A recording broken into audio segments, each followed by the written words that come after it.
अरे बहू, वैसे तो तुझ में कोई कमी नहीं है, पर तेरे दांत इतने पीले कैसे हैं बेटा? कैसे मतलब?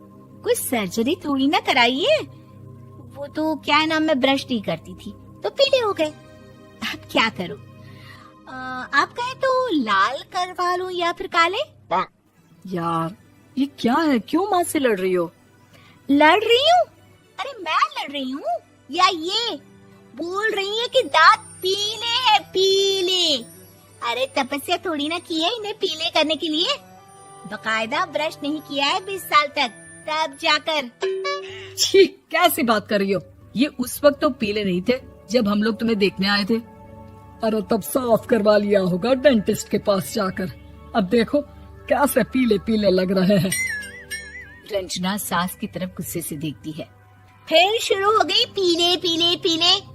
अरे पीले तो तब भी थे जब मेरे हाथ का रसगुल्ला उड़ा उड़ा कर खा रही थी और बोल रही थी, लड़की नहीं गुणों का खजाना दे रहे भाई साहब आप। खैर अब वो लोग करते भी तो क्या करते, पीले दांत वाली बहू पल्ले पड़ी थी तो झेलना तो था ही। एक दिन कीर्तन में रंजना गाना गा रही थी। अरे कमला बहन, माँ का द्वार है, यहाँ तो सब शुद्ध होकर आते हैं, फिर अपनी बहू को ब्रश भी नहीं करवाती तुम। दूर से पीले पीले दांत भक्ति में बाधा उत्पन्न कर रहे हैं। अरे कोई 2 साल के बच्ची थोड़ी ना लेकर आई हूँ मैं बहू बनाकर। अच्छी खासी लड़की है, अरे कैसे करवाऊं ब्रश? ये तो उसे खुद करना चाहिए ना। अब माँ बाप तो इसके जैसे तैसे निपटा दिए, ये नहीं सोचा कि सास कैसे संभालेगी। सास बहू को लेकर घर आ जाती है, लेकिन सोच लेती है कि अब इसे लेकर कहीं नहीं जाएगी। अगले रोज बहू कहती है, अरे क्या हो गया, मंदिर नहीं जाना क्या? कीर्तन का वक्त हो रहा है। मेरी मधुर वाणी से कान्हा जी जागते हैं और सोते हैं। आप तो जानती है ना उनकी भक्ति में कितना मन लगता है मेरा। वो क्या है ना, तबीयत ठीक नहीं लग रही है मेरी, आराम करूंगी मैं। तबीयत ठीक नहीं लग रही?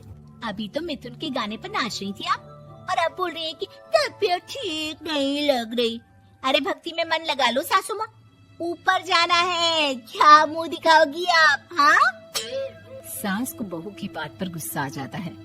मैं क्या मुंह दिखाऊंगी, इसकी चिंता तो ना कर, समझी? अपने मुंह की चिंता कर, जो ये पीले पीले दांत लेकर हर जगह पहुंच जाती है। पता है लोग कितना मजाक बनाते हैं। ना जी ना, मैं नहीं जाना कहीं तेरे साथ। तो ये बात है। कोई ना, मत जाओ, मैं अपने कमरे में ही बैठकर भक्ति कर लूंगी। ऊपर वाला दांत थोड़ी ना देखता है, मन देखता है, भावना देखता है। और अरे बस बस, तू सब कुछ दिखा, बस ये सफेद चमकदार दांत ना दिखाना किसी को, है? जा यहाँ से। बहू को सास की बात का कोई फर्क नहीं पड़ता, वो तो जैसी थी वैसी ही रह जाती है।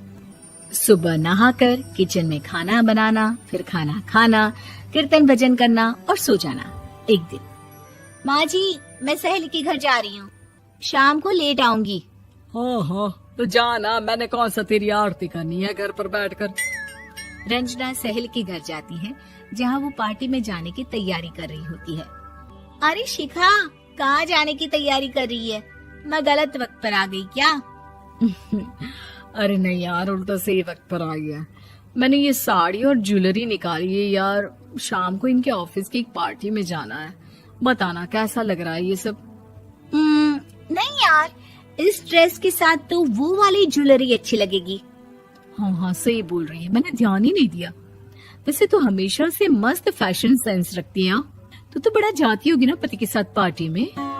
रंजना कुछ नहीं बोलती, बस सोचती है कि यार काश ये बात सही हो जाती, पर मैं क्यों नहीं जाती पार्टी में? क्या इन लोगों की कोई पार्टी होती नहीं होगी? रंजना घर आती है और रात में पति से सवाल करती है, एक बात बताइए, आप मुझे किसी पार्टी में क्यों नहीं ले जाते? क्या आपके यहाँ ऑफिस में पार्टी नहीं होती? पति बेचारा क्या कहता कि दांत पीले हैं तुम्हारे इसलिए। अरे कोई पार्टी होती नहीं हम लोगों के ऑफिस में, तो कहाँ से लेकर जाऊं? और मार्केट, मॉल, कहीं वीकेंड घूमना, कहीं तो। अरे यार सारे हफ्ते में एक छुट्टी मिलती है, तो सोचता हूँ कि आराम ही कर लूं। क्यों? रंजना मन मार के रह जाती है।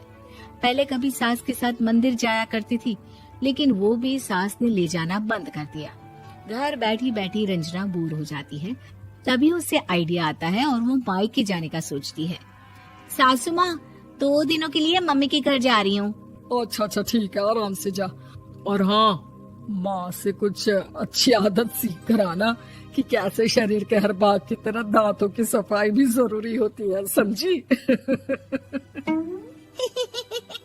शुरू हो गई ना आप।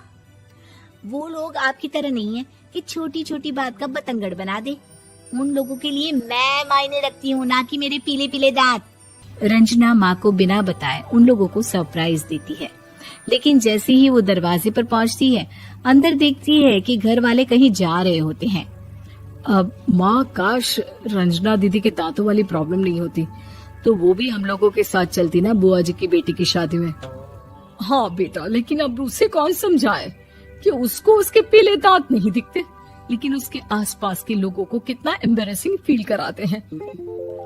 मुझे तो कितनी बार उसके स्कूल की टीचर ने शिकायत की कि उसके साथ कोई लड़की बैठना भी नहीं चाहती, और ना ही कॉलेज में कोई उससे बात करना चाहता था। लेकिन पता नहीं क्यों उसे ये बात समझ में ही नहीं आती। कोई कमी नहीं है उस लड़की में, बस यही कि दांत पीले हैं।